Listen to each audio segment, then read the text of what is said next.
right, James. How are you doing? Doing great, man. James, today I would like to talk to you about your Harm City writing. Okay, it really started with, it grew out of writing The Fighting Edge, which is a survey on violence in Baltimore, and that became The Logic of Steel. I guess the first pure Harm City book I wrote was When You're Food, which was rejected by Paladin Press because it didn't really have anything in there as how you beat somebody up. It was all about avoiding violence. And then the second Harm City title I wrote after that was The Logic of Force, which Paladin did press. They elected that instead of When You're Food, which was probably a really bad idea because Logic of Force is probably one of the weakest books in the whole genre. It's smaller and, it just focused on blunt force, and I just don't think I did as good a job of it as I did on a lot of the other Harm City books. And they both all those books kind of go in the survival category too, I guess. The first Harm City books. So the first pure Harm City book is When You're Food, because it was written after The Logic of Force, even though I think The Logic of Force was published after it, because I was waiting for Paladin to publish that. So the very first dedicated Harm City book, I guess it's The Bone Zone. I think The Bone Zone was the first one. It was originally the Harm City Handbook. I think the Harm City Handbook might be the subtitle. So I believe it's The Bone Zone. All right, let me look. I have a couple ways of looking at this, and one is the bookstore that I made. What I used to make the bookstore was this the spreadsheet that I made for you too. Yeah, I get online every week and I just peruse the spreadsheet. I love spreadsheets. Spreadsheets are just spent a good portion of my life immersed in spreadsheets. And when you wanted me to make a list of your books, there was simply no other way that it was going to get done. So I'm going to share the screen with you again so you can look at it. So here, this is my spreadsheet, and I have sorted it on Harm City genre. So can you see this list over here at the left? No, okay, now I can see it. Okay, can see it? Harm City. All right. So I'm not sure if this list is super accurate. Let's see, where's When You're Food? When You're Food, I think I have put on as survival, but I can put... Yeah, those first,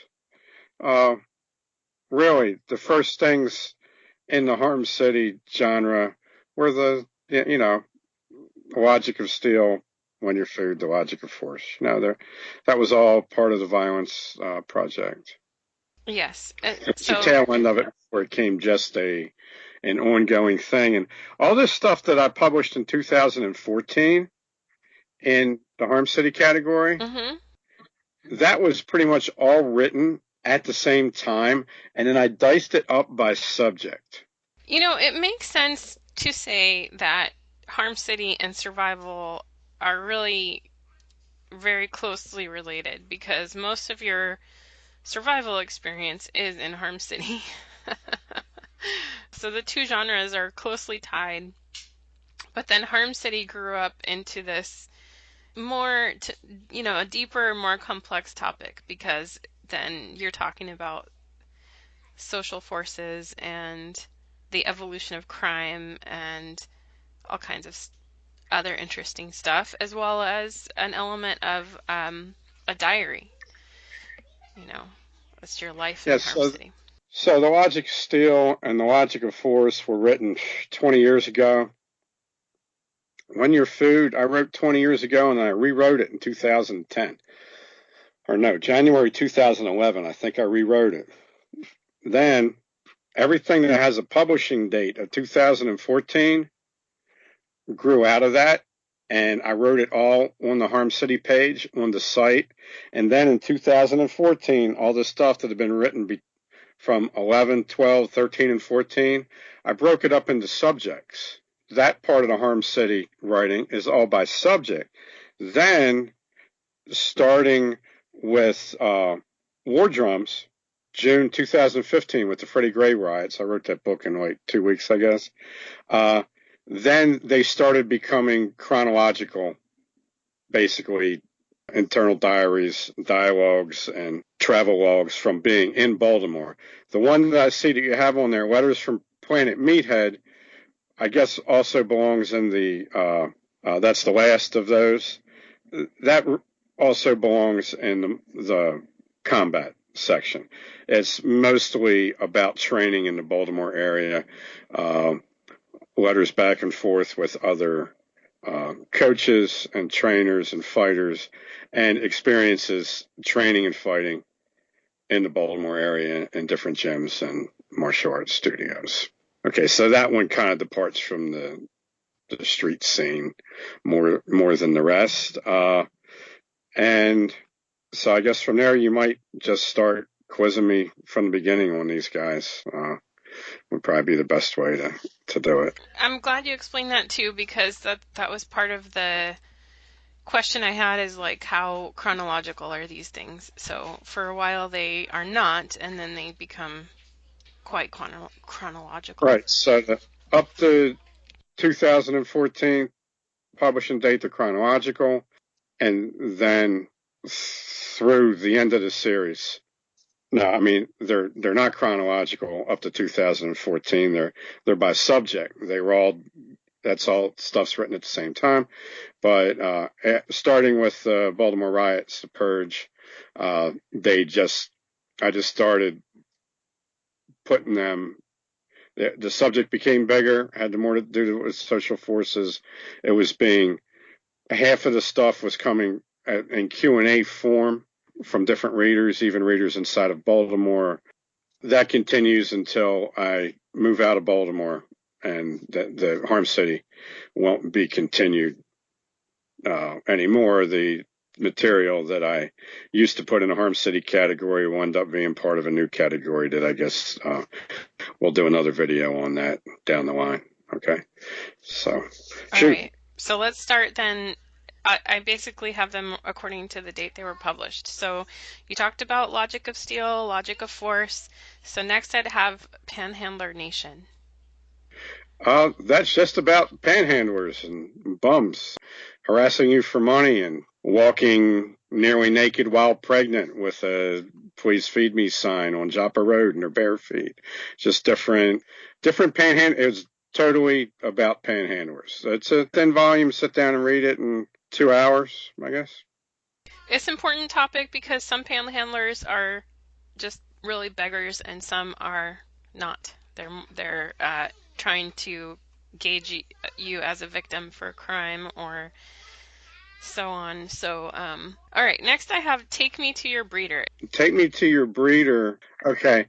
It's okay in the Harm City category because it starts out with the discussion with a 16-year-old in Baltimore about my life as a writer and what I thought about the cops.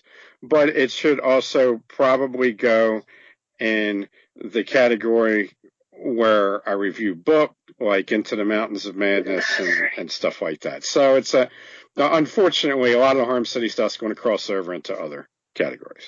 I don't mind that. And actually, this is really good because going through my spreadsheet has been on my to-do list since I made the spreadsheet in 2017. And now we're finally doing it. So Okay. All right. When Your Food, we've talked about briefly, but that's a really, really, really good book. I think that's one of the top choices out of this category. That's my best-selling self-published book other than Taboo You, which is really a Harm City book that is the first masculinity book. Okay, so again, it's where all the stuff really comes out of the Harm City writing because it's about, the whole thing ends up surviving in that shithole city ended up being heavily dependent upon masculinity and fighting. So those and survival. So those things they grow out of that. And there's two versions of When You're Food. We had Mescaline Franklin wanted me to write an afterword and then interviewed me. Did like a sat down and typed an interview he did with me because When Your Food was his favorite book. And we titled that When Your Food Raw. So I think that's an extra 30 pages or something in that. Just like with Taboo You, there's two editions. One of them's got an extra 50 pages of material in it. Taboo You Man Cave Deluxe Edition or something like that. That's the regular one I sell, and I think I've sold two of them. And the beefed up Man Cave Taboo You edition, I gave that to my niece, and I think that's been the best seller of all the self-published books. Next on here I have The Ghetto Grocer. Oh, that's just retail food stories. Stories about being the lowest of the laboring low at the bottom of the food chain in the worst city in America. Okay, so it was easy stuff to write. It wrote itself. I have read that one, and I have a strong urge to buy 10 copies and hand them out when I go grocery shopping. And I haven't done that, but I'm not brave enough to do that. But I see the faces on some of these guys, and when I'm shopping, and I just think, man, how funny would it be if I could just hand them a copy of this book? But I still haven't done it. The Ghetto Grocer that series ended up being continued in When Your Job Sucks, which Tony Cox informed me was my worst effort at editing and proofreading my own stuff. And he thought I just did a horrible job of putting it together. Sorry, big guy. And eventually, dear Lynn Lockhart is going to take the retail food stuff out of When Your Job Sucks, and I think she's going to do a second edition of the Ghetto Grocer, the When Your Job Sucks edition of the Ghetto Grocer at some point. Yeah, I'll put them together and proofread and stuff, and I might even design a cover that doesn't use Comic Sans. Yeah, okay. That's that's Harm City heresy right there.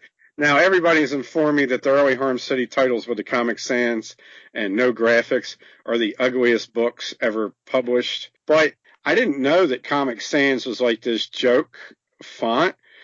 It reminded me of graffiti that I had seen in Baltimore. So I was like, oh, that's like graffiti writing. So for the Harm City stuff, I ought to use it. So one of the things that I envision for Crackpot, okay, so one of the things that I would like to do, if I had, 10 years to work on it, would be to have each genre of books kind of look a certain way, and I would even probably hire an artist to do it. But maybe that's the destiny of the Harm City genre, is to always have Comic Sans. So I don't think I've published one yet myself. So maybe when I do, I will just stick with that Comic Sans idea. Why not? So the next one on this list I have as The Streets Have Eyes. Okay, and Harm City, the name for the genre, came from me in 1999, sitting down on the back of the 15 bus and heading deeper into Baltimore City. The only person on the bus, I look at the seat in front of me, and it says, "Welcome to Harm City," signed the Chaos Crew, everything spelled with K's. And I just thought that was really cool. I think I saw that I saw that when I was writing the epilogue or the last chapter for When You're Food, the first edition, when I saw that. But that's where and it's a play on Charm City, which Mayor William Donald Schaefer, who ended up becoming governor, he christened Baltimore Charm City when he did the Inner Harbor thing in the late 70s and the early 80s to try to rejuvenate what at that time was a dead city. And now it's that dead again. It's become that violent and that unsavory to be in again. So that had it had its lifespan. The Charm City literally became Harm City in 1999. The writing was already on the moving, rattling wall. And The Streets Have Eyes have a lot of bus stories on it. I'm thinking specifically the epic of Citizen Kane. I think I called him Defecant Kane or something. He was a guy that insisted on doing number 2 on a crowded Baltimore City bus at night in his pants while he stood up and narrated it to this nice big black lady that was sitting there next to him, hiding behind her scarf. And I was laughing so hard trying to write down what he was saying. I almost broke my ribs. I was on like the front forward facing seat, not far from him. And I was literally like laying on my shoulder blades. I was laughing so hard. And the junkie next to me was doing the same thing for a different reason. And I remember him looking at this lady. Would you wipe my ass? Could I come to your house and get something to eat? And you could wipe my ass. He's just going on and on about this. He was apparently, he had been outside. He peed himself in a bar. So then he got thrown out of the bar. And he said, do you realize how cold it is outside when you piss yourself and it's the middle of winter? And he said, he was talking about how horrible it was going to be to take a shit outside in the winter. So he decides to do it right there in front of everybody. And, I'll leave it to readers to find out how the story ends. But this guy also shows up 2 more times at my place of business and does some of the same kind of stuff there. And his name was Smokey. That's when I found out that his nickname was Smokey, because he's a homeless guy, a little guy that's he's of a Middle Eastern persuasion and claims to have been a lawyer at one time, which does fit with his ethnicity. And he's a tiny little guy and quite a character. So he's got 3 chapters out of 20 in The Streets Have Eyes. So The Streets Have Eyes is thematic about just the weirdest jerks out there. Just, not real... There's not a whole bunch of terrible violence and stuff like that in it. It's just the zany screwballs out there. Yeah. Wow. Street people. Right. Yeah, that is now a feature of life in San Francisco, and I have seen photos of the aftermath, unfortunately, in my Twitter feed. Not the kind of stuff I like to look at, but there it is. Well, eventually right. Smokey comes out to Gershbeck's where I work, and the guy that I helped was sitting on the stall in the toilet. There's only one toilet in this place, and Smokey's banging on the door. He's like, come on, man, I got to take a shit. Come on. And Rob just said, get away from me, man. You're a freak. Get out of here. I'm sitting on the toilet. So Smokey, he's like almost 5 feet tall. He tries to crap in the trash can, and he's not tall enough. Okay? And it's just... That was just... What a nightmare. And this is a side effect of heroin, is what I've learned. Okay. I don't know. It's probably a side effect of other stuff too, but okay, so enough Smokey. But those are the kind of people you'll be treated to, and The Streets Have Eyes. Don't read it at dinner time. Okay? Yeah, this is... How about The Lesser Angels of Our Nature? This starts out as a 10,000-word essay that I wrote in, I think, one day for the website. If you get on the website and you buy Lesser Angels of Our Nature, you'll get the novel-length story of my experiences with racial hatred. Okay? And if you buy that title on the site, I will then email you the PDF of the expanded print version, which is literally like 5 times as big. Okay? Which is from 30 pages to like 280 pages or something like that. So my math is certainly off. I guess that's probably more than 5 times as big. But it's just about experiences with racial hatred. And by racial hatred, you mean any direction, right? Not. It might surprise you that I don't subscribe to the fact that racism can only be ivory on ebony. Okay. So I've got all kinds of racism in this. And even a discussion with men fishing for catfish. And I asked them, I was like, hey, well, how do they taste? I heard, not catfish, carp. I said, how do they taste? I heard that there's a certain way and every one of these guys, the redneck says, oh, man, don't ask me. Only hillbillies eat that shit. Ask the hillbilly. So I go over to ask the hillbilly. He said, well, don't ask me. Only Negroes eat that stuff. Go ask the Negro. So I go over to the Negro and I ask him. He said, well, don't ask me. Them Filipinos be eating that shit. And I'm like, okay. So I get all four of these scholars together at Cox's Point, and I ask them about this, and it turns out everybody eats it. Everybody blames eating carp on everybody else. No racial group will own up to it, but it turns out that these guys all sell their catfish to the black guy. So they thought that the black guy was eating it. He's like, I don't eat that shit. Okay. He said, I sell it to the Filipinos. And on further inspection, one of the guys that sells other fish to the seafood restaurants on Eastern Avenue, which are patronized by mostly ivory and ebony people, says that the Filipino guy sells the stuff to like a Korean fishmonger that passes all this stuff off as other types of fish, and it goes into crab cakes. Okay, so the laugh was on everybody. The fact is, everybody eats it, supposedly. So it's mostly non-violent stories like that. There was like some violent ebony on Vietnamese racial hatred, but the theme of this was all hatred that was pre-existing, not hatred that was Mescaline Franklin hating black dudes because they beat him up 50 times when he was taking subways to school in New York, okay? We're talking about that people just hate people because they're supposed to hate them because they're supposed to hate them, nonsensical hatred.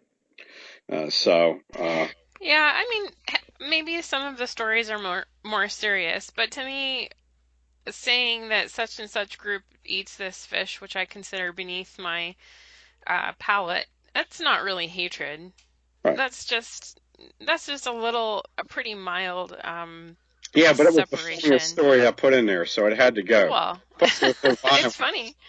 Yeah, and it's funny that, and it also winds up as basically whatever you're eating, as long as it's been dunked in a batter and deep fried and slathered in mayonnaise, it doesn't really matter.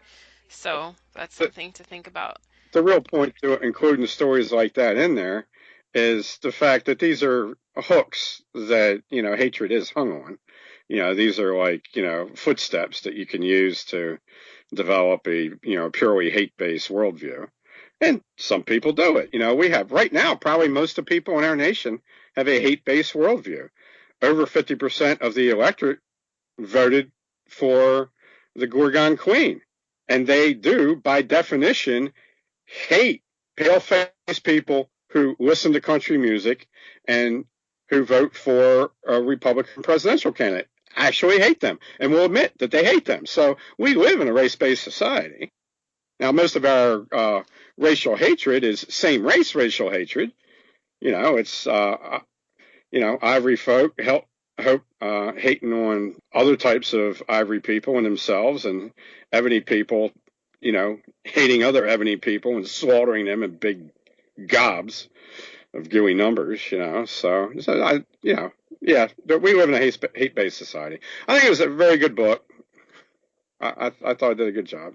I haven't read that one yet, but I have read the next one, which is called Alienation Nation, and that I thought was very good. I have to try to remember a little bit about it, but I think we did a Q&A on it at some point. The concept of that is fractional autonomy, where it's a way to, instead of fighting the system and going and demonstrating and getting rounded up and getting your job taken away and getting locked up and handed to the ends of the earth for being a horrible person, I suggest that you outsmart the system and find your own little private space in it, which, for my first 6 or 7 years of writing made me somebody that most people who ran into me from the dissident right really could not stand.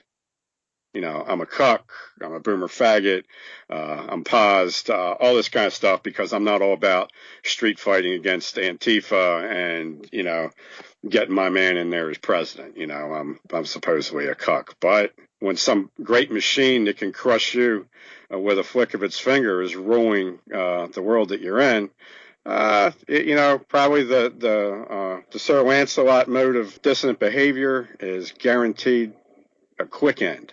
All right, so that's what that's about. Okay, so Alienation Nation is about living below the political horizon. Yeah, it's a much better life. All right, Don't Get Boned, you mentioned earlier. Okay. I think. Or was it the Bone Zone that you mentioned? The Bone Zone. No, this one's Don't Get Boned first. Don't Get Boned is first. That's the earlier one. Okay, Yeah. I got them flip-flopped. That's the Harm City Handbook. There's even 5 chapters on running from the cops, where I interview cops about chasing dudes and criminals about running from the cops. Okay, there's a bunch of different categories of things in there, and I do have the earliest article that I ever posted in Harm City. I think both of them are on there, and one of them is an incapacitation study I did for Agent Tom Petrowski, the FBI training unit in Quantico, which I did in right after 9/11 happened. So I did that in 2001. Okay. And then it finally got posted in 2011. And then the other one was basically an aggression matrix that includes things that your normal American does not think are aggression or violence, because they don't look anything like a schoolyard fight. Like the guy deciding whether or not to kill you, which is to most people not aggression, while he's backing you up against the wall without touching you. To most American idiots, that's not aggression. So this book starts with that. And then the other one ends up being like a 2014 update of that was based on a lot of questions that were asked of me by readers such as Mescaline Franklin and Baruch. And I think it's got really bad reviews on Amazon. Like half the people that bought it, which is probably 8, didn't like it. I don't know why. It was an honest attempt to try to come up with an operating procedure, like tips on how to figure out if somebody's following you, how to manage eye contact situations. Okay, so, and I failed to make it a complete manual of street survival because I failed to do that in 30 books. So in a total of 30 books, I still failed to come up with everything that you could use for survival context and practice. So it's not a surprise that book failed to be a complete survival manual. And it encouraged me to write a latter book called Waking Up in Indian Country, which is probably the best behavioral handbook in the whole series on how to deal with developing situations. 7 hoodrats are closing on you and your girl. What do you do? How do you read this situation? How do you deal in this situation? Okay, so there you go. What's next, young lady? I have Narco Night Train next. Narco Night Train, my favorite Harm City book. Narco Night Train was like a 15-page article that I published about one night trying to get to work and on these different buses. And at some point, I'm sitting next to a dude that's smoking heroin, okay, on this crowded bus at 1 o'clock in the morning. And there's like toddlers on the bus that are imbibing the smoke. There's like dude threatening to, there's just all kinds of craziness. I think in that same night, I had a cop tried to come after me, and I like hopped on the bus before he circled around to get me for the crime of being a pale face in a majority black neighborhood. So it's really about how I think that our narco tyranny in America is fueled by government-sponsored drug warfare and drug markets, and just putting out examples of on the ground why I believe this. Okay, and why? So that's kind of the context I put it in. It's basically a whole bunch of stories about being a pale asshole in the asshole of America. Okay, and I editorialize it towards the view that we live in a drug-fueled narco state, a narco tyranny matrix. There's so many threads and tentacles of the drug issue. All right, what about Letters from Planet Meathead? Okay, Letters from Planet Meathead is mostly tales of training. I guess it's not mostly. It's about half tales of training and fighting and coaching in Baltimore area gyms and dojos, stuff about the characters, and a lot of letters discussing stuff like Bruce Lee. Could Bruce Lee beat up Muhammad Ali? There's a story on there about, which was a thing, supposedly he beat him up, and when I was a kid coming up, Bruce Lee beat up Muhammad Ali in a secret death match and decided not to kill him or some shit like that. And I mean, I was different things about martial arts legendary that fall into the ghetto foo area. Like I was on a bus driving by a school that I coached at. On the back of the bus, and these knuckleheads on the back of the bus were talking about the badasses that are in that school, and this master and that master. And there's a dude that always just goes in there with for secret death matches with machetes and sticks and stuff like that. Used to be a professional boxer, and and I'm like, wow, they mythologized me into somebody that would take 10 of me to beat up. Okay. So all my alter egos and schizophrenia subdivisions would all have to bum rush this guy at the same time to even have a chance with him. Okay. So, and there's a number of letters with people like Jeremy Bentham and Dr. Dredd in here about subjects like, mixed martial arts, Jeet Kune Do, Bruce Lee. I mean, we probably did 10,000. This is a 700-page book. We probably did 10,000 words on could Oliver beat up Bruce Lee. My contention was, my dude Oliver would beat the shit out of Bruce Lee. If you put him in a time machine, he would beat his ass because he outweighs him by 30 pounds, and he hits harder. And he's better on the ground. Yeah, I mean, come on. I seen him get kicked by a light heavyweight. Well, I know he can stand up to this twerp kicking him. So it's half Harm City, half martial arts geekery. I've sold 3 copies since it came out. I mean, it's an expensive book, and I don't make much money on it because I would try to keep the price down. Those type of books, the really long ones, probably benefit from reissuing them as crackpot books because they tend to get shorter when I work on them. They, I format them differently and I do cut some so we can make it cheaper and more profitable. It's another Comic Sans cover, and this year, that particular year, 2014, I'm pretty sure that I published 36 books. Because, yeah, that was a big year. You had been saving up everything, I guess. Well, that's when I got on the POD. I was just chunking everything out. Well, the next one then we talked about a little bit is War Drums. And this has this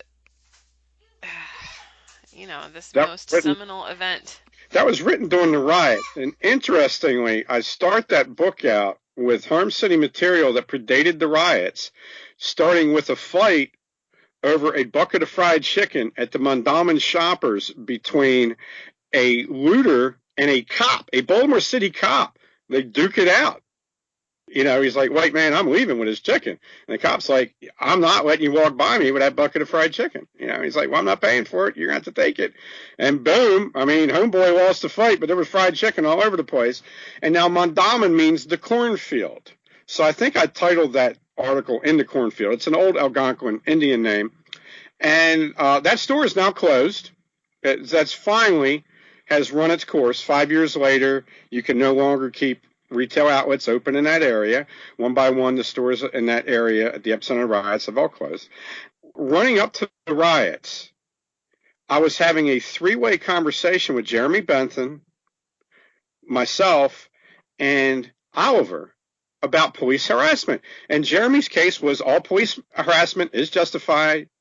Profiling of black dudes by cops is justified. And we didn't do it 2-on-1. We did 3 different views of this because I had been harassed by the cops more often than Oliver in the same areas. And the correlation between us is we were anomalies. He was a 17-year-old dude who owned a car. Most adult black dudes in Baltimore City don't own a car, let alone a 17-year-old dude. He walked on his own. He was never part of a clique. He was always out there on his own. Again, that doesn't fit. That he's not afraid of the kind of thugs that are on the street. So the cops type him as a badass. They figure that he's got to be carrying a weapon or he's got to have a record if he can have the confidence to comport himself in this way in these different areas. And that's where we found out. We really locked down the correlation. But how come him and I have had to, I'm essentially being treated like a black teenager and he's being treated like a 40-year-old white trash guy. Okay? I mean, it really came down to who the cops hated and why did they hate them. The cops hated guys that were out there on the street taking care of themselves and did not need the police. That's who the police go after. First target of the narco-tyranny police force is the dude who can defend himself even if he's unarmed and minding his own business. Okay, so that's like 40 pages of the book, I think. I mean, because it was a lot. And we went through a lot of wordage on this. And so I put that in the run-up to that book.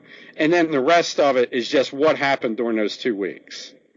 I cut it loose at the aftermath. And so the middle chunk of the book was written in real time, including a really obnoxious lead-in chapter where I actually kept this dude from mugging me and then ended up walking to work in an aroused state and felt good about it, so that was probably some unfortunate shock jockery on my part, but it's in there. And I think to date there have been like 6 copies of this book have sold in 5 years. So that's better than 1 copy a year. That's better than most Harm City titles. And so that means nobody's read it. Nobody really knows the story. I'm the only person that covered it. It's hilarious. Absolutely. And this is, of course, I've said now a few times, this is what brought me to your website. I was curious about the Freddie Gray riots, and someone on another website pointed out your website, and that's when I began reading. So that would be fun to go back and read for me, because I read all that stuff as it was coming on. Your next one, I put this in Harm City, but it's sort of semi-fictional. I don't know. Is it semi-fictional? I have Spoone, Slickens, Inquire. Oh, okay. So these are all articles that I answered, where I answered questions from the perspective of eminent Harm City scholar Spoone Slickens, which is my alter ego. Okay, and the subtitle is "The Truth About Black Folks." So I published it under Black Studies. I tagged it under Black Studies. Okay, and basically it was me just regurgitating opinions that I have gotten ad nauseum from older black men who were critical of modern hip-hop culture and the criminalization of African American culture. All right, and I do remember reading those as they were coming up too. Okay, how about How the Ghetto Got My Soul? Somebody told me that was my best book. I think it was Nero the Pick told me that was my best book. And it is basically positive stories about my life as the lone hunted paleface in Baltimore. Things that I thought were at least spiritually validating. And a couple of conversations I had with bus drivers. It's actually a pretty decently long book. It's over 200 pages. There is in it a photo study of my cousin Kathy in the yo hat. I was getting sunburned when I first retired and I was writing full time. I'm out there taking walks and I'm getting sunburned. So I needed a hat and I couldn't find a hat that any self-respecting paleface would wear. Everything was a yo hat. I go to the Korean clothier's place and he measures me and everything's a fitted hat. And those things hurt. When you wear a fitted hat, like the losing coach in the Super Bowl, I watched that game, the San Francisco Homo coach, he was wearing a fitted hat. The douchebag, Kid Rock hat, the Wigger hat. All right. It causes if you have a fully developed frontal lobe, I'm serious. I've scientifically proven this. It causes a pressure point in the middle of your forehead. So it's going to cause retardation in anybody who does not share sub-Saharan African physiognomy. All right. So I found this out and I turned the hat around and I wore it backwards and lo and behold, it didn't hurt. So I could see why they wear it backwards like that for that reason. And I think I do recall, a little bit of soul creeping into my step when I did that. So I did, I wrote that article and my cousin thought it was funny. So when I met her in Ocean City, I dressed her up in the yo hat in different poses. But it's like, I think 8 different yo hat poses, like basically what it means when a guy's got a hat tilted this way or that way. All right, the next title I have on my list is Welcome to Harm City, White Boy. Yes, I'm posing at the BP gas station across the street from the Chok Chai Thai restaurant. Mescaline Franklin snaps the picture of me holding Colin Flaherty's White Girl Bleed a Lot and grinning. And this is when it just became a journal. That book, I think, was nothing but collected White Wednesdays. For a while, I had a column that was White Wednesday. I do like a white identity article every Wednesday, which most of my white identity readers would take umbrage with. So I eventually stopped that at some point. I think that's 2015. The second part of that book, basically, the sequel to the White Wednesday thing, is the book that I've only sold 2 copies of. And I think it is possibly my best Harm City title. It's the best title. Equidistant Drowning Babies. Yeah, that's next. And I remember the story, this hypothetical posed where if there are 2 drowning babies and they are exactly equidistant from you, which one are you gonna? It was supposed to prove that I was racist. The guy that told me, that made me take this riddle, had chased 4 black men out of this black bar. He's a white guy. He's challenging them to fights, essentially, getting them in arguments, and these guys don't want to beat his ass and get locked up, so one by one they leave. He's half their age. This is like a 22-year-old wigger punk. He was dressed up like LeBron James in full NBA regalia. This guy had driven all the way down from Pennsylvania to rub elbows with the master race in their dark place. Okay? And eventually, he decides that he's going to prove that Mescaline Franklin, who was an active white nationalist at the time, said, you know what? Yes, it's the children of my enemies, but that black child did nothing to me. I'd have to try to save both of them. And then the guy says, well, then they both die, and you've killed them both. Okay, so then he asked me the question, and I'll have to let the reader find out what my answer was, but he looked at me like he was a priest that opened up the box to get out the Holy Communion. I forget what the thing is called. I actually knew this at one time. And Beelzebub's head rose up out of there, and flame and forked tongue shot out from his mouth. Okay, this guy regarded me as 100% evil beyond darkest evil based on my answer. That's the lead story. And Equidistant Drowning Babies, since it's also a 2015 book, and it's the second half of 2015, it covers the full-blown breakout and narco tyranny purge, where the Baltimore City pigs sit on their little curly cute tails, okay, and just wallow in their mud, and the Harm City Hoodrats just take control, and they record, I think, 178 killed in the last 5 months of the year, something like that year. Okay, so that's like ground that Welcome to Harm City, White Boy, and Equidistant Drowning Babies, they bracket War Drums. War Drums was basically 2 weeks when I took off of writing that project and just did the riots and and put some stuff in there that bracketed it nicely. I was looking at the Baltimore murder map, and I was looking at 2015. And I thought about 2015. I said to myself, now wait a minute. The riots were only in April, so does that mean January to April was like a normal pre-riot year? And then that April to December was like supercharged. And I don't think it's the case. I think that, Oh, it was getting you more know, violent it was getting before the worse. Yeah, riots. Yes. yeah, yeah. Yes, it was going to. The previous year, there were 211 killed. Okay. Murders looked like they were tracking to be about 240, which would be significant increase. And then it just went nuts. So it was both. Yeah. So it shows you some underlying symptoms, dynamics that were going on there when that breaks out. And it was also before the riots, all but one of the Nigerian cab drivers were driven out of Baltimore to such wonderful places as Chicago and Houston, Texas. Okay. These guys went to those places because it was safer than Baltimore, and they got ran out in March and April, and the riots kick out at the end of April. And the aggression against me on the street had been getting worse in that previous winter as well.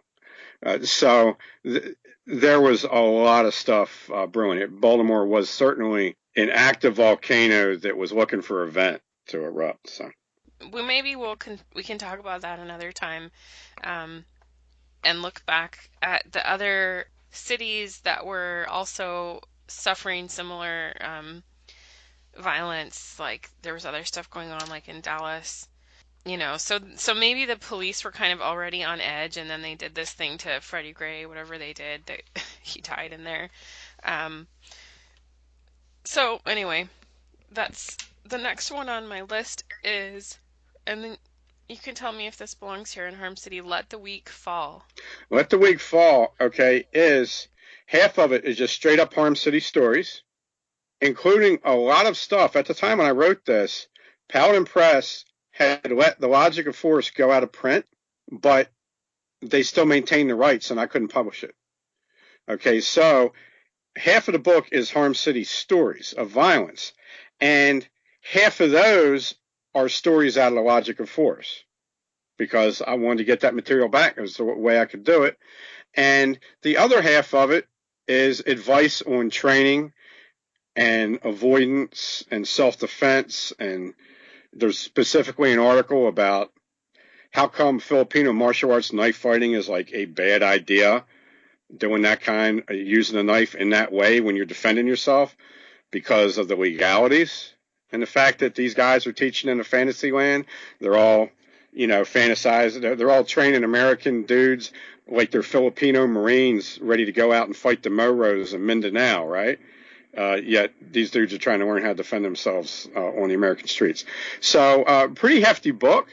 I was really proud with the cover because I went to medical equipment catalog on the open domain pictures, and I found a picture of an elderly person in a walker, and I put sketch effect on it, so it looked like they were slipping and falling. I thought it was great.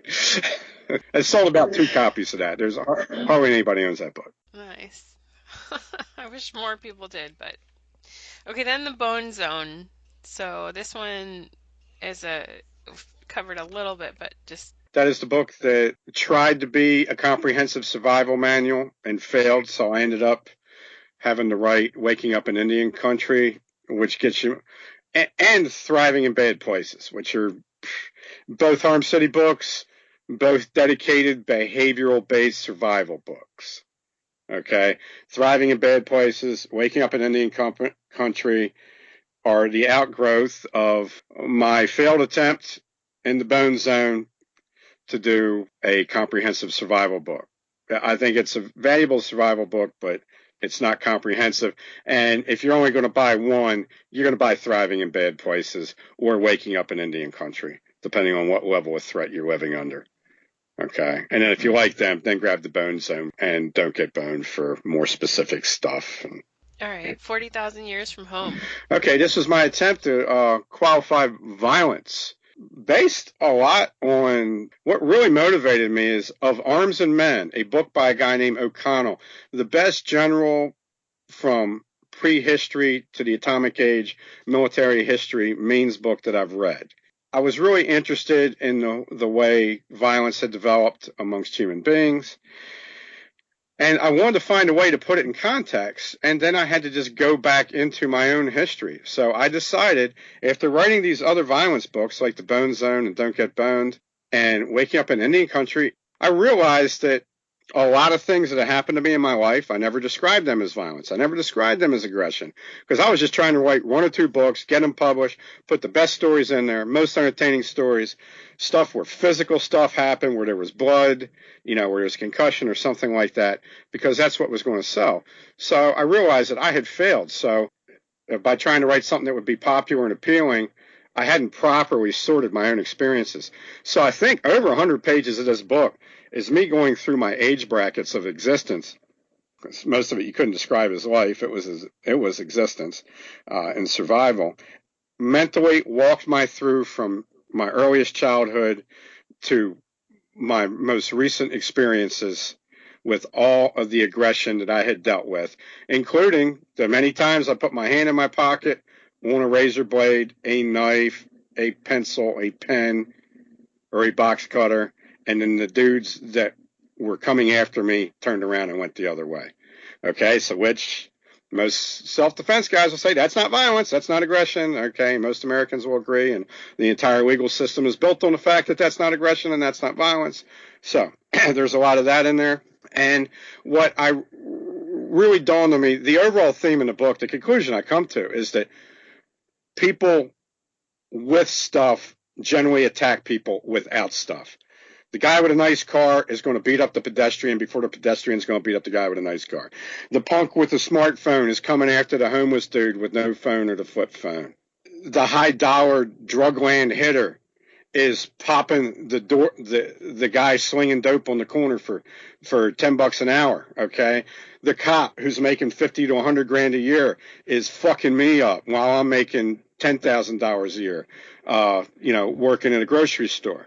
Okay, this is how aggression goes. And it's not until the establishment of the current ebony-oriented drugocracy that you really get this wholesale ebony on ivory violence. And you know what? It's almost all poor palefaces getting chewed up by people who are the new master class, the new aristocracy, the 100% government-funded people who want for nothing. When you take into account that they don't have to pay any rent and they don't have to buy any food, then they got more disposable income than anybody in the lower middle class or the working class. If you want the most complete litany of my violent experiences, boom, right there. I try to continue doing that in subsequent books. I try to make sure that I put out that I fully exposed any aggression that I encountered afterwards. Okay. So I guess that's a landmark book. I send that book out for free as a PDF, probably to half the first-time book buyers that come through. Somebody buys a book through the site, I'll usually send that. I don't really want to publicize this too much, but Publicize. you send free books all the time. So. I wouldn't expect somebody to buy 150 books, just because I wrote them. So, if somebody's going to buy a couple of my books, I'll send them one.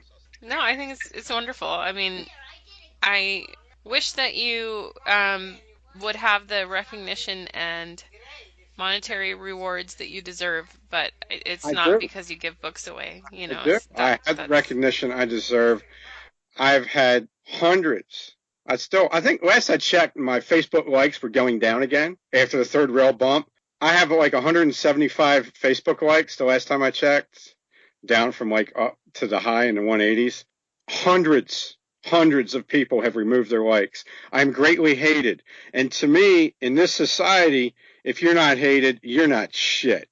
As far as being a man, you're nobody if you're not hated. If you're a woman, people should like you. Okay? They should like your voice, like your face, or, like your worthless opinion or whatever. Okay. But, if you're a man, I don't think you're anybody unless you're hated. And I feel like I'm greatly hated based on my writing. So yes, I do feel like I've gotten credit and I've gotten a financial reward that has maintained me in positive writing zone. All right, so be it.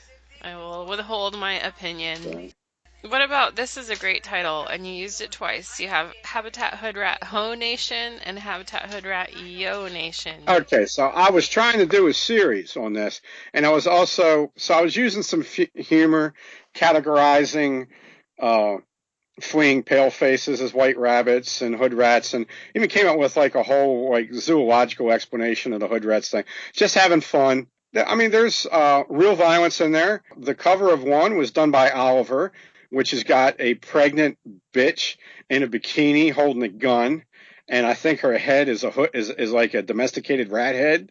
Okay, and the backdrop is North Avenue. And then the other one is the grave site where Lord Scooter died when he got lit up trying to cross Harford Road on Moravia and ran into the nice Indian People's liquor store. And Mescaline Franklin took that picture for that cover. So that was short books of currently happening violence in the Baltimore area mixed in with hood rat humor. All right, what about Paleface Sunset? Paleface Sunset is a much more serious book about the extinction of my macroeconomic zoological race. A lot of current stuff about how being a paleface don't pay. All right, what about a once great medieval city? Uh, That's a Mencken quote, right? yes, lots of photographs by Mescaline Franklin in this one. I was really trying to elevate the level of my writing. People who come to my website and buy one of the more expensive books, I'll send them a copy of this because I think it's one of my better Harm City books as far as the quality of the writing. And there's plenty of photos in it in case they don't care about the quality of the writing. I'm sure they do. So with this, we're totally into Journalville. This is totally like, no theme. It's just, that was so many months and that year, there you go. And those books form a history that if humanity survives and any technology survives, that will be a huge resource for anybody who's curious about Baltimore, and any future era. Much more so than any copy of the Sun newspaper or anything like that. Okay. How about One Soul Under God? One Soul Under God is the biography of Columbine Joe. Okay, who? Yeah, this probably belongs in the biography section then. No, but it's totally Harm City. It's about drugs and violence and bodies and dumpsters and stuff. This guy, so that he could get high, he quit boxing when he was like 17. He had like 40 wins and 42 fights. He fought for Eddie Saberhoff out of South Baltimore. And when he quit boxing and ended up being a homeless teenager, he got a telemarketing job with another drug addict friend of his. They were big time potheads, and they decided to move into the Village of Tall Trees, which was a totally black ghetto in Baltimore County where they would safely be able to smoke all the dope they want without the cops messing with them because they'd be embedded in a place where the cops would not go. So it was largely about their adventures surviving amongst all these black criminals as the only two white guys there. And he's a guy that I worked with at the time, and I wrote it. And since some of our conversations happened on the way back and forth to the bus stop, I wrote it to make it sound like he was a customer and not an employee. So yeah, that goes in both categories. Yeah, okay. Well, I'll copy it into the other one. What about Dawn and Dindustan? Dawn and Dindustan is just another chronological litany of being poor pale face, ambling along an increasingly hostile ebony environment. So this is going to be the theme for a lot of these now, but the next one in my list is White in the Savage Night, which I think includes your first trip to Utah, and I really loved it. Yes, it does. And it has in it the most chilling, I think, the most savage and the most chilling attacks on my person. I think the one it has in it, because it's 2016, I get chased. I'm leaving Megan's house at 11 o'clock at night, and I get chased by 4 hood rats, and my fat ass is running from them. And these guys followed me. The 2 full-grown bucks actually followed me a couple of miles. And another one, I gained some insight on their behavior when 4 dudes in a car pulled up, pinched me against the curb, and I took an evasive triangle step behind their license plate, drew my knife, hid it under my empty hand so I wouldn't get shot right away. And then the 3 big dudes, and all these dudes are like 300-pound dudes, stopped getting out of the car because the driver gave him a hand signal. And me and him are looking at each other in the mirror, and then he says, wrong guy. And they roll off. And then after he rolls off, I'm walking along. I didn't get upset or anything. I was perfectly calm during it. And then after they roll off and I start walking, I went through a really bad adrenaline dump. And I had the jitters. And from this point on, when I was writing that in, I guess, 2016, I was starting to get really bad. And some of my weight gain might have even had to do with a lot of cortisol production, because the stress of getting older, being increasingly less fit and older and hurt, and being increasingly preyed upon by an increasing number of predators in an area that was being increasingly hunted out of its prey was starting to wear on me. So the main theme for these next couple of books is that I basically feel like I'm going out to fight for my life every night. That's when it started to get really hairy. That's early 2017, or that might have covered late 2016 and early 2017. And then by the end of 2017, it was just unreal. You know, your night commutes were just getting ridiculous. Yeah, so the 2017 book. Oh, there's Good Morning Dindustan. Yeah, I've got Good Morning Dindustan, The Hunt for Whitey, Rubbing Out Palefaces, Autumn in a Dying City, Winter in a Dying City. Okay, so those are all the 2017 books, because I wrapped up White and Savage Night like January 2017. So all those other ones, they're all thick books, and there's a lot of violence and danger in every one of them, and those are all 2017. The 2 Dindustan books, Rubbing Out Palefaces, The Hunt for Whitey, and Autumn in a Dying City, all that shit is 2017. I think they averaged 380 pages apiece. I mean, yeah, it's wild. It was like a foot and a half wide when you sandwich those books between them. They're all in the James LaFawn Memorial Library and the dressing room of Manny Soprano's strip club. I will have you know. Okay. Oh, that was. I remember just reading. You know, we were already. I think we were already podcasting, and so we were in contact a lot in those days, and I was stressed out for you. It was bad. Well, yeah, and it finally ends with me quitting my job because I felt like the last 2 guys that tried to attack me, they just decided I didn't have what they wanted, and they left me because I couldn't stop them. The fact that I was going to fight made it not worth their while, I guess, to get whatever rags were on my back, because they could just tell by the look at me that I didn't have shit. And one of them might have got a bruise from me breaking my 1-inch thick hickory tea cane over his giant watermelon head. So that actually changed my life. And then Autumn in a Dying City gets banned.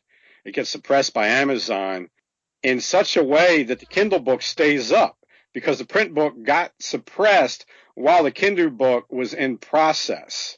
So the Kindle book is still up and out there. I've sold a couple copies. And I'm going to release the print book in another way. Also yet to be released are Winter in a Dying City and Harm City to Chicago. That's all 2018. That's the violence for 2018, living in Baltimore. And at this point in 2018, I'm maybe spending 3 months in Baltimore. I'm now all over the place. So that's why we titled the last one Harm City to Chicago.